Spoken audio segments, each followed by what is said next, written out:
Welcome to tech unlock. In this video we will start our system structure. तो यहाँ पे देखिए, first of all मैं आपको इंट्रोडक्शन बता देता हूँ। सिस्टम स्ट्रक्चर मतलब आपके ऑपरेटिंग सिस्टम का स्ट्रक्चर कैसा होगा, मतलब ऑपरेटिंग सिस्टम आपके क्या क्या सर्विस प्रोवाइड करती है, उसमें सिस्टम कॉल कैसे काम करते हैं, ये सभी आपके इस चैप्टर में इंक्लूड है।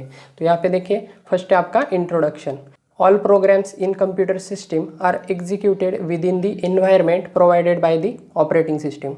ठीक है, आपको ये पता है कि आपके सभी प्रोग्राम आपके कंप्यूटर सिस्टम में जो भी एग्जीक्यूट होते हैं और उन्हें एग्जीक्यूट करने के लिए जो भी इन्वायरमेंट प्रोवाइड किया जाता है वो कौन प्रोवाइड करते हैं, आपके ऑपरेटिंग सिस्टम। आपके ऑपरेटिंग सिस्टम की मदद से आप क्या कर सकते हैं, कोई भी प्रोग्राम हो, आपका यूज़र प्रोग्राम हो या सिस्टम प्रोग्राम हो, उन्हें हम क्या कर सकते हैं, एग्जीक्यूट कर सकते हैं। ये हमने देखा है प्रीवियस चैप्टर में, सिस्टम प्रोग्राम यूज़र प्रोग्राम क्या होते हैं, ड्यूअल मोड ऑपरेशन कैसे परफॉर्म होते हैं। नेक्स्ट देखिए, operating system is a collection of different interconnected modules. Operating system आपकी क्या है, एक collection of different interconnected modules है।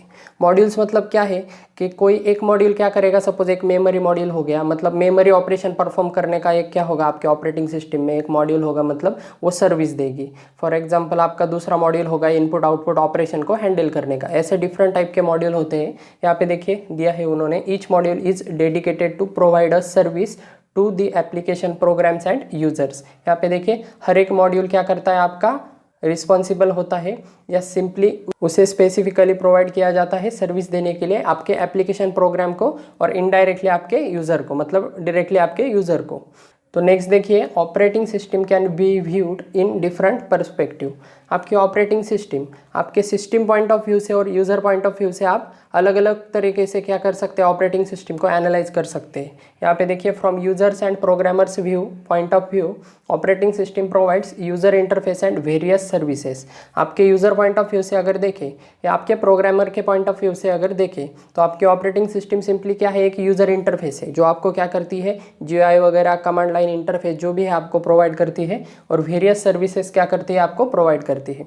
फॉर एग्जांपल आपने अगर कोई प्रोग्राम रन कर दिया तो उसके लिए आपको पहले जीयूआई प्रोवाइड करेगी, टर्मिनल वगैरह आप क्या कर सकते हैं, ओपन कर सकते हैं, और आप डायरेक्टली क्या कर सकते हैं, कंपाइलर को कॉल कर सकते हैं। जीसीसी से सपोज हमने एक प्रोग्राम को कॉल कर दिया, सी प्रोग्राम को, तो वो कंपाइलर को कॉल करने का काम, मतलब बैकग्राउंड में जो भी ऑपरेशन होंगे, कंपाइलर को कॉल करने के बाद जो भी आपके bugs and errors find out होंगे उसे डिबग करने का काम, ये सब कौन करते हैं, आपकी ऑपरेटिंग सिस्टम करती है।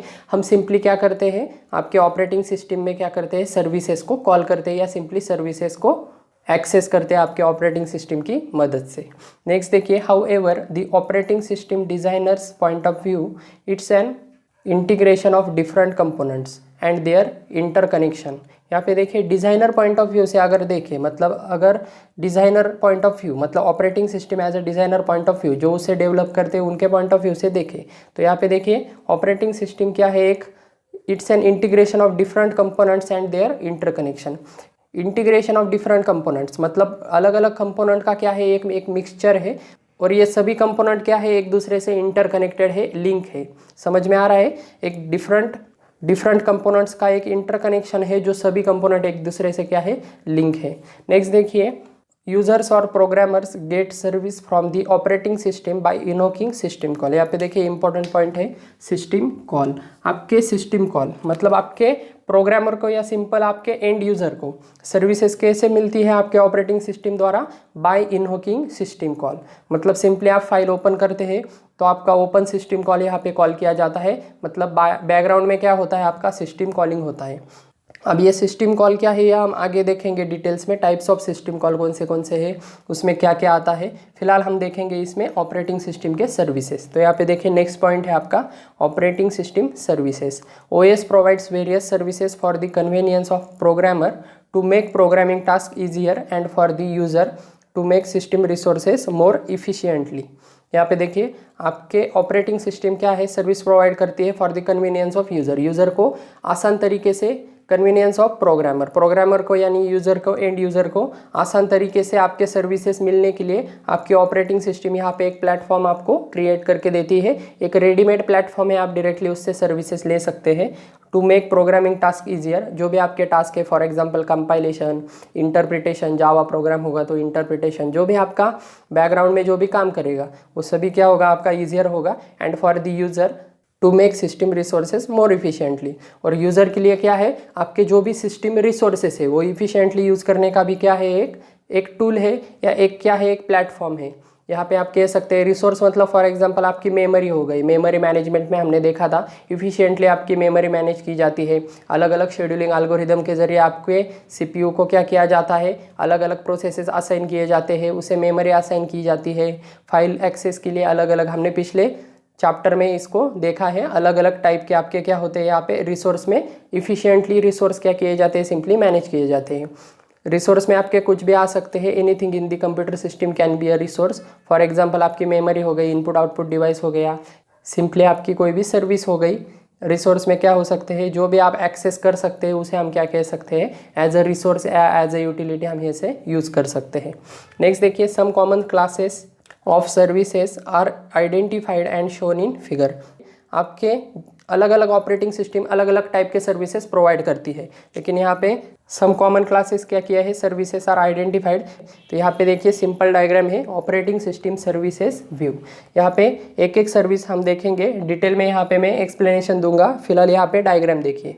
डायग्राम में क्या है, फर्स्ट है आपका user and other system programs. आपके यूज़र के कोई प्रोग्राम हो सकते हैं, फॉर एग्जाम्पल कोई एप्लीकेशन प्रोग्राम हो सकता है, जैसे आपका एडोब फोटोशॉप हो गया या VLC मीडिया प्लेयर हो गया, या जो भी आपके टूल्स हो गए, जो भी आपके एप्लीकेशन सॉफ्टवेयर होंगे वो यूजर्स प्रोग्राम में आएंगे। और अदर सिस्टम प्रोग्राम्स आते हैं। सिस्टम प्रोग्राम मतलब ऑपरेटिंग सिस्टम के प्रोग्राम होते हैं जो आपके बैकग्राउंड में क्या होते हैं, रन होते हैं। क्योंकि आपको जो भी GUI वगैरह प्रोवाइड किया जाता है, जो भी आपको इंटरफेस प्रोवाइड किया जाता है, उसके स्पेसिफिक क्या होते हैं, आपके प्रोग्राम्स होते हैं जो बैकग्राउंड में वर्क करते हैं। फॉर एग्जांपल आपका explorer.exe नाम का विंडोज़ में एक प्रोग्राम होता है जो आपको सिंपली GUI वगैरह जो भी है वो प्रोवाइड करने का काम करता है। नेक्स्ट देखिए, नेक्स्ट है आपका यूज़र इंटरफेस है। यूज़र इंटरफेस क्या है, ये ऑपरेटिंग सिस्टम के सर्विस में आता है। फर्स्ट आपका user interface. User interface 3 type के प्रोवाइड किए जाते हैं। एक GUI मतलब ग्राफिकल यूज़र इंटरफेस होता है, एक बैच होता है और एक कमांड लाइन होता है। ये क्या है हम डिटेल में देखेंगे। फर्स्ट ऑफ ऑल यहाँ पे डायग्राम देख लीजिए। नेक्स्ट है आपका सिस्टम कॉल्स।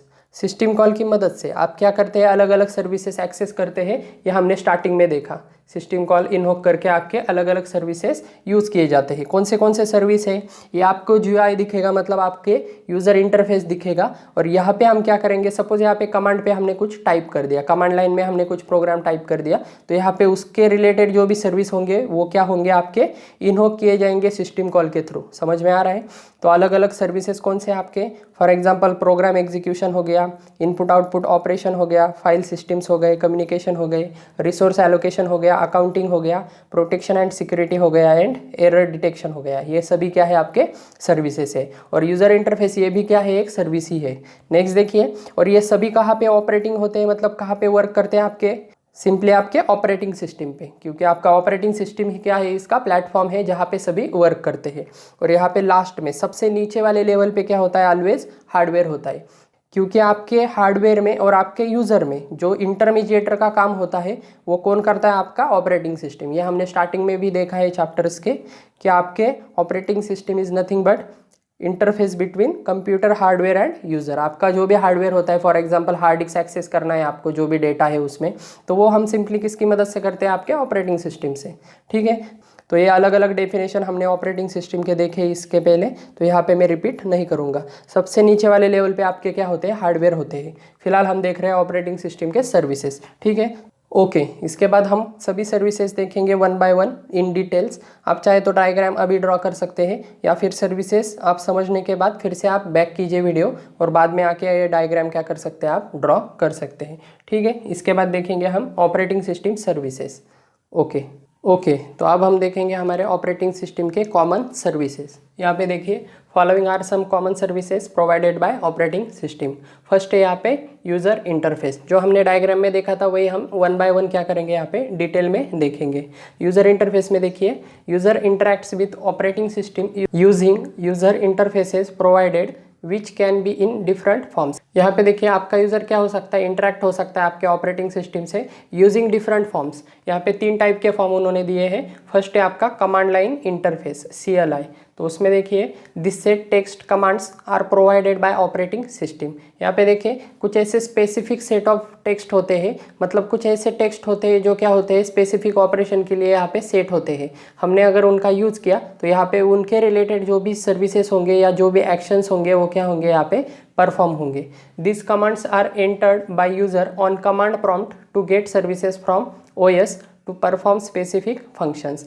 यहाँ पे देखिए ये कमांड कहाँ पे आपके टाइप किए जाते हैं, मतलब ये टेक्स्ट आपका कहाँ पे टाइप किया जाता है, आपके कमांड प्रॉम्प्ट पे।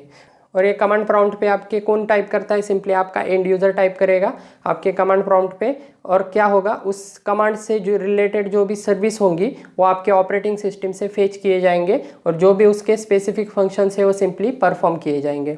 फॉर एग्जांपल अगर हम एक प्रोग्राम कंपाइल करना होता है इसी का, तो हम क्या करते हैं, GCC करते हैं, प्रोग्राम का नेम देते हैं और .c करते हैं। hello.c सपोज हमारा प्रोग्राम है, तो सिंपली हम ऐसे रन करते हैं GCC कमांड से। GCC क्या करेगा, आपका जो भी C कंपाइलर होगा उसे कॉल करेगा। तो ये एक सिंपल आपका कमांड लाइन प्रोग्राम का क्या हो गया, एक एग्जाम्पल हो गया। ऐसे अलग अलग आपके कमांड आते हैं। फॉर एग्जाम्पल LS आता है आपका, लिस्ट ऑफ आपके जो भी फाइल्स एंड डायरेक्टरी है वो अगर हमें शो करने हैं तो यहाँ पे LS हम यूज़ करते हैं। CP हम यूज़ करते हैं कॉपी करने के लिए। CD हम यूज़ करते हैं चेंज डायरेक्टरी करने के लिए, यानी एक डायरेक्टरी से अगर हमें दूसरे डायरेक्टरी में स्विच होना है, लिनक्स में मैं बता रहा हूँ, तो यहाँ पे हम क्या यूज़ करते हैं, CD यूज़ करते हैं। ऐसे अलग अलग आपके क्या होते हैं, कमांड आते हैं जो फिक्स होते हैं, फिक्स टेक्स्ट होता है वो, जिसकी मदद से हम क्या करते हैं, सर्विसेज या जो भी फंक्शन है वो हम परफॉर्म करते हैं। नेक्स्ट देखिए सेकंड है आपका batch interface. The collection of command directives are stored as a batch into files.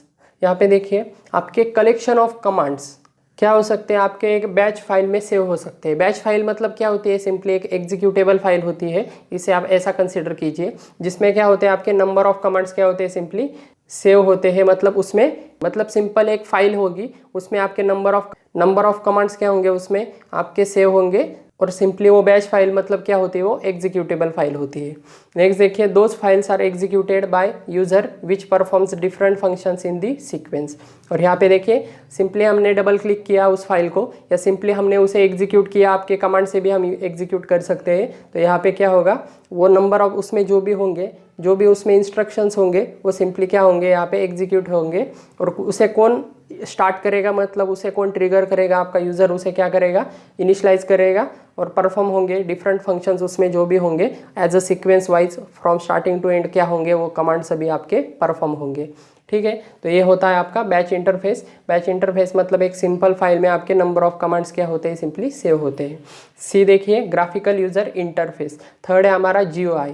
GUI आपको पता है, the interface is the form of window system. आपके सिंपल विंडो में जो भी सिस्टम में आपको डायरेक्टली यहाँ पे माउस के कर्सर की मदद से आप डायरेक्टली यहाँ पे एप्लीकेशन यहाँ पे क्या कर सकते हैं, एग्जीक्यूट कर सकते हैं, डायरेक्टली यूजर इंटरेक्शन आप कर सकते हैं। ये बहुत ही सिंपल इंटरफेस है। ये इंटरफेस की मदद से आप बहुत ही कम स्टेप्स में आप क्या कर सकते हैं, ज़्यादा से ज़्यादा फंक्शनैलिटी प्रोवाइड कर सकते हैं। यहाँ पे देखिए in which different GUI components such as menu, icon, buttons etc are associated with appropriate functions. यहाँ पे देखिए आपके मेनू हो सकते हैं, आइकन्स हो सकते हैं या बटन्स हो सकते हैं।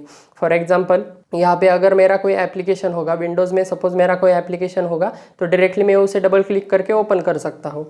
या फिर आपके लिनक्स में सपोज मैंने सर्च किया, आपका कैलकुलेटर सपोज मैंने सर्च किया, तो ये वो एप्लीकेशन क्या होगा, यहाँ पे आप डायरेक्टली क्लिक करके यहाँ पे ओपन कर सकते हैं, जो आपके ऑपरेटिंग सिस्टम में ही प्री इंस्टॉल आता है। तो यहाँ पे अलग अलग आप ग्राफिकल यूजर इंटरफेस की मदद से आप क्या कर सकते हैं, ऑपरेटिंग सिस्टम से सर्विसेज ले सकते हैं। नेक्स्ट देखिए user can select desire components with the help of pointing device.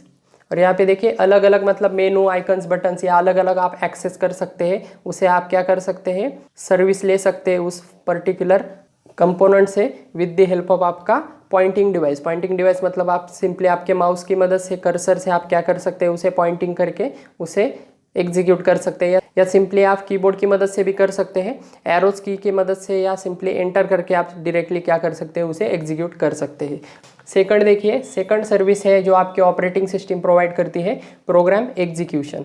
Every programme must be loaded into memory before execution. यहाँ पे देखिए आपका प्रोग्राम एग्जीक्यूट करने से पहले आपके किस मेमोरी में आता है, आपके मेन मेमोरी में आता है, तभी वो क्या होता है, वो एग्जीक्यूट होता है। ये बेसिक रूल है, ये आपको मालूम है, हमने पिछले चैप्टर में भी कवर किया है। तो सिंपली आपका प्रोग्राम जब आपको एग्जीक्यूट करना है, जब वो एग्जीक्यूट होता है, सिंपली आपका प्रोग्राम क्या होता है, पहले एक फाइल होती है, सिंपल एक प्रोग्राम होता है। वो प्रोसेस कब बनती है, मतलब एग्जीक्यूशन में कब आता है, जब वो प्रोसेस बनती है। और वो प्रोसेस कब बनती है, जब वो प्रोग्राम आपके मेन मेमोरी में लोड होता है। तो उसके रिलेटेड, मतलब उसके लिए एक पर्टिकुलर प्रोसेस क्रिएट होती है, मतलब इन सिंपल वो प्रोग्राम क्या होता है, सिंपली एग्जीक्यूट होता है। नेक्स्ट देखिए, OS allocate memory, load the programme into it and starts it's execution. यहाँ पे देखिए ऑपरेटिंग सिस्टम आपका क्या प्रोवाइड करता है, यहाँ पे अलग अलग सर्विस प्रोवाइड करता है आपके प्रोग्राम के लिए। सिंपली उसे मेमोरी असाइन करेगा, लोड करेगा आपका यूजर प्रोग्राम इनटू इट, मतलब आपका कोई प्रोग्राम होगा जो आप एग्जीक्यूट करना चाहते हैं, कोई यूज़र प्रोग्राम होगा, फॉर एग्जांपल आपका फोटोशॉप जो भी है आपका, वो क्या करेगा, वो लोड करने का भी काम करेगा एंड स्टार्ट इट्स एग्जीक्यूशन, और उसे स्टार्ट करने का। क्योंकि कोई भी प्रोग्राम आपका एग्जीक्यूशन में कब आएगा, जब वो मेन मेमोरी में आएगा, और मेन मेमोरी में आने के बाद वो सिंपली क्या होगा, स्टार्ट हो जाएगा। नेक्स्ट देखिए, द प्रोग्राम एग्जीक्यूशन में be terminated either normally and abnormally. अब यहाँ पे देखिए आपका प्रोग्राम एग्जीक्यूशन टर्मिनेट हो सकता है, नॉर्मली भी हो सकता है या एबनॉर्मली भी हो सकता है। नॉर्मली मतलब क्या है, उसकी अगर लाइफ साइकिल कंप्लीट हो गई तो ऑटोमेटिकली क्या हो जाएगा, टर्मिनेट हो जाएगा। फॉर एग्जांपल हमने कोई कॉपी पेस्ट का ऑपरेशन अगर लगा दिया है, तो वो कॉपी पेस्ट का ऑपरेशन जब भी कंप्लीट हो जाएगा, उसका जो भी टाइम इंटरवल होगा, उसके बाद ऑटोमेटिकली वो क्या हो जाएगा, टर्मिनेट हो जाएगा, मतलब सिंपली वो एग्जिट हो जाएगा, क्लोज हो जाएगा। या एबनॉर्मली भी यहाँ पे क्या हो सकता है, टर्मिनेट हो सकता है। फॉर एग्जांपल कोई एप्लीकेशन है, या सिंपली वो क्या हो गया, क्रैश हो गया। सपोज आपका कॉपी पेस्ट का ऑपरेशन है, वो क्रैश हो गया, आपकी सिस्टम क्या हो गई, यहाँ पे स्टक हो गई, सिंपली आपका क्या हो गया, यहाँ पे आपकी सिस्टम हॉल्ट हो गई। तो यहाँ पे आपका कोई एप्लीकेशन प्रोग्राम भी यहाँ पे क्रैश हो सकता है। तो अलग अलग यहाँ पे क्या आ सकते हैं, एबनॉर्मल में आ सकते हैं। और एक टाइप का आ सकता है कि अगर आपने फोर्सफुली उसे अगर एंड कर दिया। फॉर एग्जांपल अगर हमने विंडोज़ में टास्क मैनेजर में जाके आप क्या कर सकते हैं, प्रोग्राम फोर्सफुली एंड टास्क कर सकते हैं, मतलब फोर्सफुली उसे उस प्रोसेस को किल भी कर सकते हैं, सिंपली उसे एग्जिट कर सकते हैं। तो यहाँ पे अलग अलग क्या हो सकते हैं, प्रोग्राम के लिए अलग अलग इन्वायरमेंट यहाँ पे क्रिएट हो सकता है। नेक्स्ट देखिए, थर्ड है आपका operation input output operations. Input output operations such as read write print load save ETC are required to almost all user programs. यहाँ पे देखिए इनपुट आउटपुट ऑपरेशन में ये जनरल ऑपरेशन आते हैं जो आपके हर यूजर को क्या लगता है, जनरली ये रिक्वायर्ड ही होते हैं, रीड राइट प्रिंट, क्योंकि ये बहुत बेसिक ऑपरेशन होते हैं। नेक्स्ट देखिए, the operating system provides various system calls to perform input output operation. अब यहाँ पे देखिए कुछ इनपुट आउटपुट ऑपरेशन, हमें सपोज मुझे कीबोर्ड से कुछ इनपुट लेना है, तो मैं क्या करूँगा, यहाँ पे हमारे सी प्रोग्राम में मैं स्कैनएफ फंक्शन यूज़ करूँगा। तो स्कैनएफ फंक्शन क्या करेगा, कीबोर्ड से जो भी इनपुट लेगा वो क्या करेगा, एक वेरिएबल में स्टोर करेगा। तो स्कैनएफ फंक्शन आपका किस सिस्टम कॉल को कॉल करेगा, यहाँ पे रीड सिस्टम कॉल को यहाँ पे क्या करेगा, कॉल करेगा। और यहाँ पे हमने प्रिंटएफ लिखा, तो प्रिंटएफ किसे कॉल करेगा, आपके राइट सिस्टम कॉल को कॉल करेगा। ये सिस्टम कॉल में हम आगे देखेंगे, वहाँ पे मैं डिटेल में आपको एक्सप्लेन करूँगा। यहाँ पे आपकी operating system various system call क्या करती है, यूज़ करती है to perform input output operations. ठीक है, इतना याद रखिए। नेक्स्ट है आपका 4th नंबर का, यहाँ पे देखिए file system manipulation. Many programs required file operations such as read write delete list file in directories search file in directories ETC. यहाँ पे देखिए आपके फाइल सिस्टम मैनिपुलेशन, ये सर्विस आपके ऑपरेटिंग सिस्टम प्रोवाइड करती है, जिसमें अलग अलग ऑपरेशन आते हैं। किसी फाइल को रीड करना, राइट करना, उसे डिलीट करना, लिस्ट करना, उसे फाइल लिस्ट करना, मतलब एक डायरेक्टरी में अलग अलग तरीके से यहाँ पे मैनेज करना, सर्च फाइल करना, सिंपली किसी फोल्डर में उसे सर्च करना। एक फोल्डर में मल्टीपल फाइल्स हो सकते हैं, एक फोल्डर में मल्टीपल फोल्डर हो सकते हैं, और उनके अंदर क्या हो सकती है, आपकी फाइल हो सकती है। तो जो उसका पेरेंट फोल्डर होगा वहाँ पे जाके भी हम क्या कर सकते हैं, सिंपली सर्च कर सकते हैं। सर्च ऑप्शन आपके ऑपरेटिंग सिस्टम क्या करती है, प्रोवाइड करती है। OS provides variety of files and it's management methods. यहाँ पे देखिए आपके ऑपरेटिंग सिस्टम क्या करती है, अलग अलग वैरायटी ऑफ फाइल्स यहाँ पे प्रोवाइड करती है।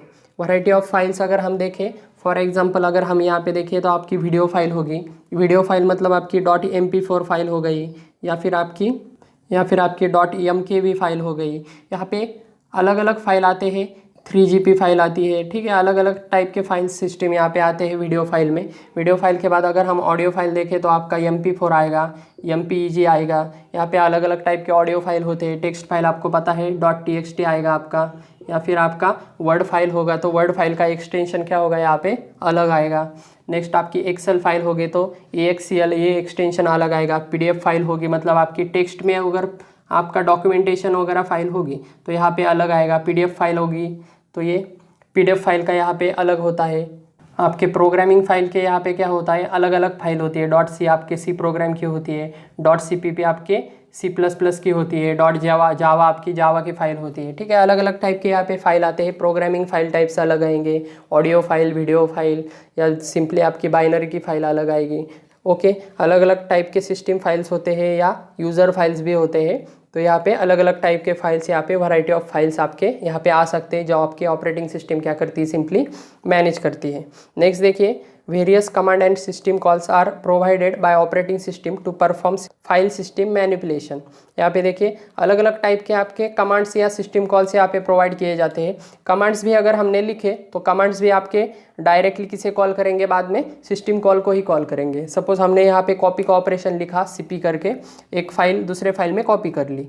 CP के बाद सपोज हमने यहाँ पे लिखा file1.txt और file2.txt। सपोज हमें एक फाइल दूसरे फाइल में कॉपी करनी है या उसकी रिप्लिका क्रिएट करनी है सपोज, तो यहाँ पे क्या होगा, हम कमांड यूज़ करेंगे। कमांड भी आपकी इनडायरेक्टली क्या करेगी, यहाँ पे सिस्टम कॉल को ही कॉल करेगी। फाइल के अलग अलग सिस्टम कॉल होते हैं, क्रिएट होता है, डिलीट होता है, ओपन होता है, रीड होता है, राइट होता है। ठीक है, अलग अलग सिस्टम कॉल होते हैं, हम आगे देखेंगे टाइप्स ऑफ सिस्टम कॉल्स में। नेक्स्ट देखिए, OS also take care of protection and security issues related to file system management. यहाँ पे देखिए प्रोटेक्शन एंड सिक्योरिटी में हमने पिछले चैप्टर में ये पॉइंट कवर किया है। बहुत सारे प्रोटेक्शन एंड सिक्योरिटी मैकेनिज्म यहाँ पे प्रोवाइड किए जाते हैं। यहाँ पे फाइल मैनेजमेंट में भी मैंने आपको डिटेल में बताया है कि चेंज मोड CH मोड करके एक कमांड आता है आपके लिनक्स में। अगर किसी फाइल को एक्सेस परमिशन अगर देने हैं हमें, एक्सेस 3 टाइप के एक्सेस परमिशन होते हैं, रीड, राइट, एग्जीक्यूट। उसमें मैंने डिटेल में बताया है। आपके 3 टाइप के ग्रुप ऑफ यूज़र होते हैं, ओनर होता है, एक ऑदर होता है और एक क्या होता है आपका ग्रुप ऑफ सिमिलर यूज़र्स भी होते हैं। तो यहाँ पे आप अलग अलग फाइल के लिए अलग अलग एक्सेस परमिशन यहाँ पे दे सकते हैं। 0 से लेके 15 नंबर तक यहाँ पे क्या होते हैं, अलग अलग टाइप के फाइल परमिशन होते हैं। वहाँ पे मैंने पिछले चैप्टर में एक्सप्लेन किया है। ठीक है, तो यही पॉइंट है इसमें फाइल सिस्टम मैनिपुलेशन में। फाइल सिस्टम मैनिपुलेशन ये सर्विस आपके ऑपरेटिंग सिस्टम क्या करती है, सिंपली आपको प्रोवाइड करती है। इसके बाद देखेंगे हम हमारा 5th नंबर का सर्विस जो है हमारी कम्युनिकेशन। ठीक है, ओके 5th नंबर की हमारी सर्विस है। यहाँ पे देखिए कम्युनिकेशंस। 2 और मोर प्रोसेसेस में exchange the information at run time. यहाँ पे देखिए प्रोसेस टू प्रोसेस यहाँ पे कम्युनिकेशन होना भी बहुत ज़रूरी है और वो रिलीवेंट होना भी बहुत ज़रूरी है। फॉर एग्जांपल यहाँ पे अगर हम देखें कि 2 प्रोसेस में कम्युनिकेशन हो सकता है एट अ रन टाइम, मतलब उनमें एक्सचेंज ऑफ इन्फॉर्मेशन क्या हो सकता है, यहाँ पे कैरिड आउट हो सकता है। फॉर एग्जांपल कोई प्रोसेस है, सपोज एक प्रोग्राम है, उस प्रोग्राम को अगर हमने रन किया तो उसके लिए क्या हो गया, एक पर्टिकुलर प्रोसेस क्रिएट हो जाएगी। सपोज फर्स्ट प्रोग्राम के लिए P1 प्रोसेस क्रिएट हो गई और सेकंड प्रोग्राम के लिए P2 प्रोसेस क्रिएट हो गई। फर्स्ट प्रोग्राम में हमने सपोज यहाँ पे लिखा है A+B, यहाँ पे सिंपली हमने एक क्या किया है, ऑपरेशन परफॉर्म किया है, C = A+B। C में जो भी डेटा होगा वो सपोज हम यहाँ पे प्रिंट कर रहे हैं आपके प्रोसेस 2 में। तो यहाँ पे देखिए फर्स्ट का जो यहाँ पे आउटपुट है, मतलब इस प्रोग्राम का जो भी आउटपुट है फर्स्ट प्रोसेस का, वो किसे दिया जाता है, आपके सेकंड प्रोसेस के लिए एज ए इनपुट होता है। मतलब इन दोनों में क्या होना चाहिए, कम्युनिकेशन हैपन होना चाहिए, सक्सेसफुली यहाँ पे इंफॉर्मेशन एक्सचेंज होनी चाहिए। तो ये फैसिलिटी भी आपकी कौन प्रोवाइड करती है, यहाँ पे ऑपरेटिंग सिस्टम। नेक्स्ट देखिए, such a communication may occur between processes which are running on same computer system or on other system available in network। यहाँ पे देखिए सिमिलर कंप्यूटर सिस्टम में ये कम्युनिकेशन हैपन हो सकता है, या फिर ऐसा सिस्टम जिनमें क्या है, कनेक्टिंग मीडियम क्या है, यहाँ पे नेटवर्क है, मतलब वन सिस्टम अनदर सिस्टम से क्या है, नेटवर्क से कनेक्टेड है। नेक्स्ट देखिए 6th नंबर की हमारी सर्विस है error detection. Errors may be detected in CPU, memory, input output devices और in user program। यहाँ पे देखिए एरर डिटेक्शन के लिए यहाँ पे आपकी ऑपरेटिंग सिस्टम सर्विस प्रोवाइड करती है, क्योंकि एरर डिटेक्ट करना और फिर अगर हो सके तो उसे रिजॉल्व करने का काम भी आपकी कौन करती है, यहाँ पे ऑपरेटिंग सिस्टम करती है। फॉर एग्जांपल यहाँ पे देखिए मेमोरी फुल एरर, मेमोरी अगर आपके डिस्क अगर फुल हो गई, फॉर एग्जांपल आपको पेन ड्राइव पता होगा, पेन ड्राइव में अगर डेटा आपका फुल हो गया और आप उसके साइज से अगर ज़्यादा साइज़ की फाइल अगर कॉपी कर रहे रहे हैं तो यहाँ पे सिंपली आपको एरर आएगा। नेक्स्ट देखिए सिमिलर टू आपके हार्ड डिस्क में भी यही होता है। नेक्स्ट देखिए कनेक्शन एरर आ सकता है, फाइल एक्सेस एरर आ सकता है, arithmetic error, illegal memory access ETC। ये बहुत सारे टाइप के यहाँ पे एरर होते हैं। OS provide functionality to take the appropriate action against each type of error.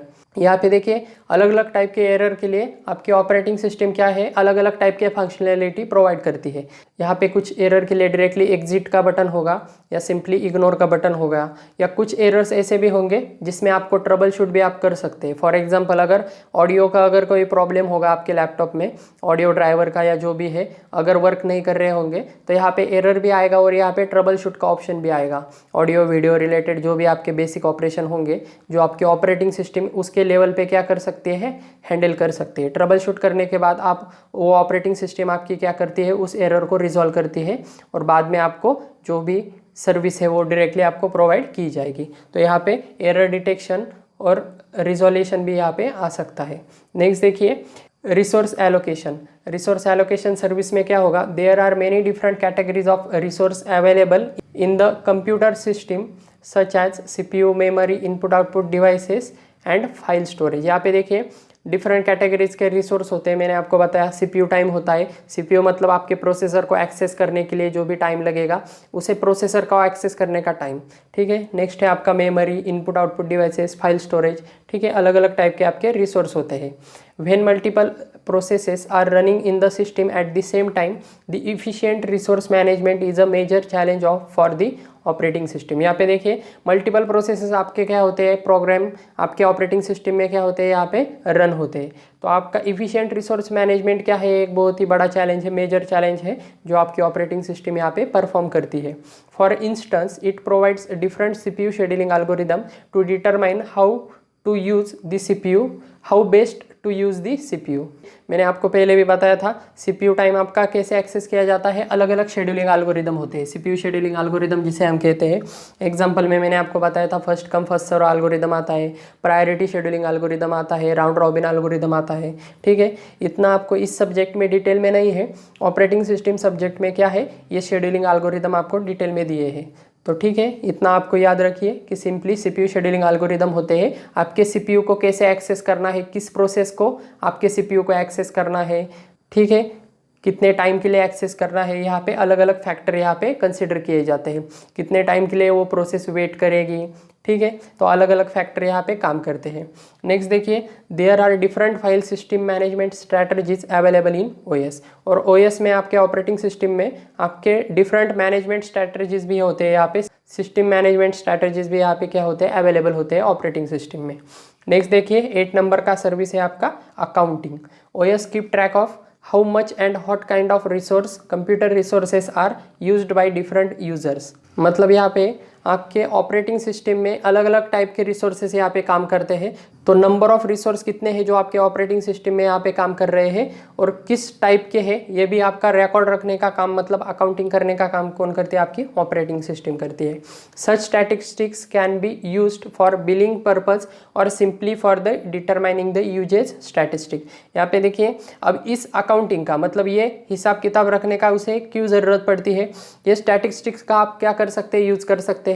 इससे क्या कर सकते हैं, आपके कितने रिसोर्स यूज़ हो रहे हैं ये क्या कर सकते हैं, आप सिंपली एनालाइज कर सकते हैं और उसके अकॉर्डिंगली आप क्या कर सकते हैं, उसमें थोड़ा बहुत परफॉर्मेंस भी बूस्ट कर सकते हैं।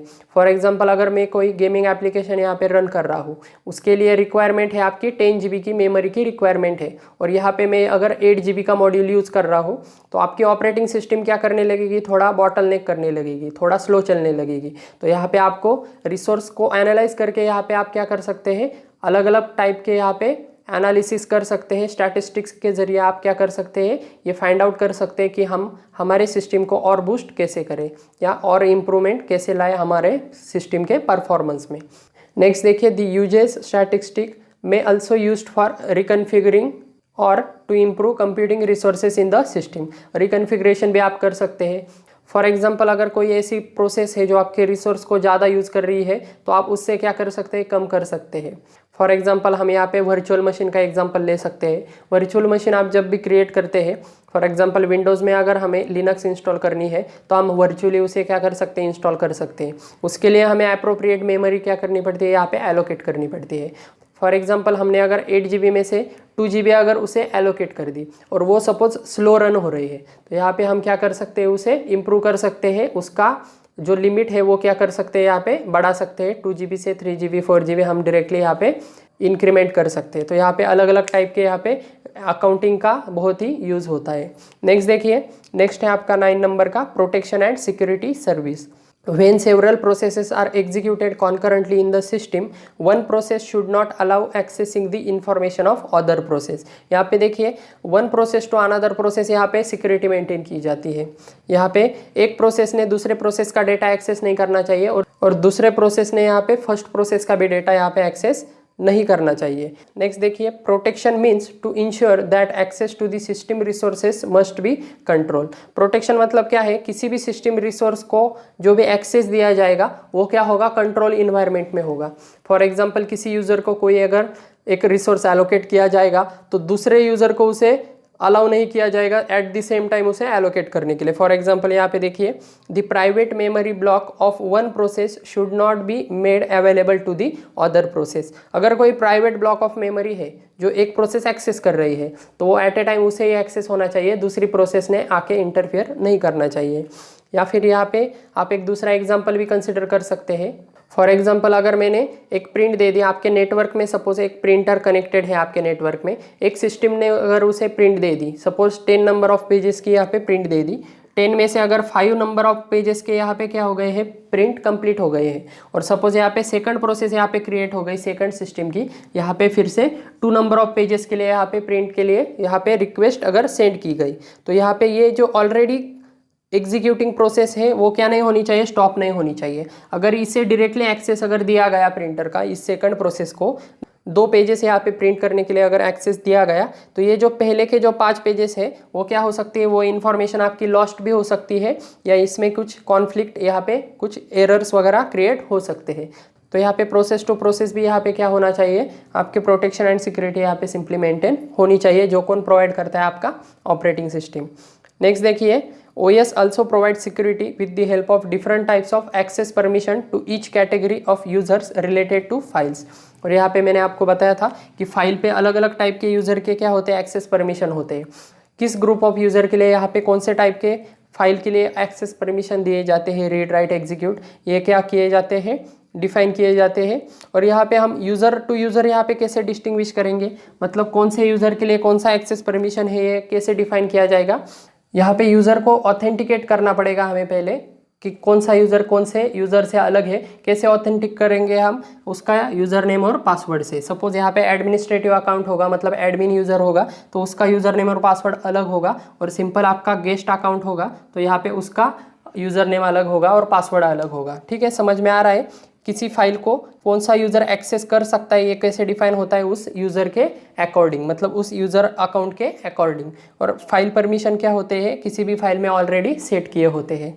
ठीक है, तो ये हमने ऑलरेडी भी देखा है फाइल परमिशंस। ठीक है, फाइल परमिशंस भी हमने क्या किए हैं, ऑलरेडी कंसेप्ट हमने कवर की है। ठीक है, तो यही थे आपके 9 क्या थे, आपके कॉमन ऑपरेटिंग सिस्टम सर्विसेज है जो आपके ऑपरेटिंग सिस्टम क्या होती है, प्रोवाइड करती है। ठीक है, तो आई होप आपको ये समझ में आ गया होगा। समझ में नहीं आया तो वीडियो फिर से देखिए। ओके, तो वीडियो पसंद आया है तो लाइक कीजिए, और चैनल को अगर सब्सक्राइब नहीं किया है तो सब्सक्राइब कर दीजिए। फिलहाल इस वीडियो में इतना ही था। Thank you.